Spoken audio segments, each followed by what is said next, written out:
நம்ம படிக்கிற காலத்திலேருந்து இப்போ வேலைக்கு போகிற காலம் வரைக்குமே இப்போ வரைக்குமே ஏன்டா இந்த திங்கக்கிழமை வருது அப்படின்னு தான் யோசிப்போம்.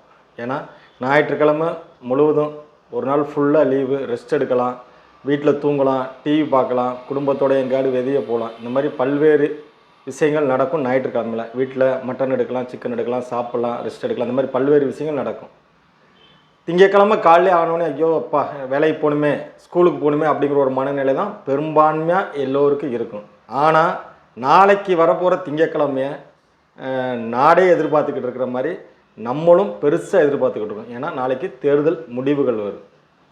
இந்த மாதிரி முடிவுகள் வரப்போது, யார் நம்மளை அடுத்த 5 ஆண்டுகள் ஆட்சி செய்ய போகிறா அப்படிங்கிற பல்வேறு விஷயங்கள்னால அரசியல் தெரிஞ்சவங்க மட்டும் இல்லாமல் பொதுமக்களும் ரொம்ப ஆர்வமாக இருக்காங்க. நாளைக்கு எப்படா 8 மணி ஆரம்பிக்கும் அப்படிங்கிற ஒரு மனநிலையில். ஏன்னா தமிழகத்தில் திமுக கிட்டத்தட்ட 70 ஆண்டுகளுக்கு மேலாக இருக்குது. அதிமுக 54 ஆண்டுகளுக்கு மேலாக தமிழகத்தில் இருக்கிறாங்க. பல்வேறு காலகட்டங்களில் தமிழகத்தை ஆட்சி பண்ணியிருக்கிறாங்க.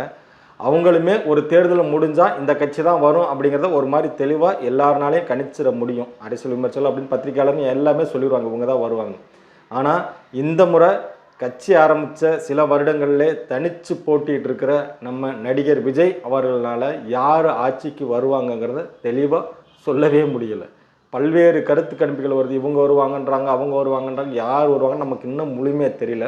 அதனால் ஒரு படத்தில் விஜயகாந்த் படத்தில் சொல்லுவார், உன்னைய நாடையே எதிர்பார்க்குதையா அப்படிங்கிற மாதிரி நாளைக்கு என்ன தீர்ப்பு வரப்போகுது அப்படிங்கிறத தமிழகம் மட்டும் இல்லை நாடே உற்று நோக்கிட்டு இருக்கு. ஏன்னா எந்த ஒரு அரசியல் கட்சிக்கும் இந்த மாதிரி புதுசாக ஆரம்பித்தா அவங்களுக்கு யாருக்கு இவ்வளோ ஒரு பெரிய எதிர்பார்ப்பு இல்லை. கிட்டத்தட்ட விஜய் ஒரு தொகுதியிலாவது ஜெயிக்கிறாரா என்ன நமக்கு தெரியல. ஆனால் கண்டிப்பாக 15% வாக்குகள் எடுப்பார்னு எல்லா கணிப்புகளும் சொல்லுது. இந்த 15% அப்படிங்கிறது சாதாரண விஷயம் இல்லை. இதில் புதிய தலைமுறை வாக்காளர்கள்லாம் அதிகமாக போட்டிருப்பாங்க, அரசியல் தெரியாதவங்க தான் அதிகமாக போட்டிருப்பாங்க. நடிகர் விஜய் அவர்கள் ஒரு சினிமா நடிகராக எல்லாருக்கும் தெரியும். அந்த மாதிரி புரிதலோடு தான் எல்லாம் ஓட்டு போட்டிருப்பாங்களே தவிர பெருசாக யாரும் அரசியல் தெரிஞ்சவங்க போட்டிருப்பாங்களா அப்படின்னு நமக்கு தெரியல. ஆனாலும் அவ்வளவு எதிர்பார்ப்பை மீறி விஜய் இன்னைக்கு பெருசாக எதிர்பார்க்கப்படுகிறாரு. அவர்னால தான் இந்த தேர்தல் நிலைமை என்ன ஆக போதே நமக்கே தெரியல. நாளைக்கு முடிவுகள் வந்தால் தான் எல்லாத்துக்குமே தெரியும். பொறுத்திருந்து பார்ப்போம். அரசியலில் என்ன வேண்டுமானாலும் நடக்கலாம், அது எப்பொழுது வேண்டுமானாலும் நடக்கலாம்.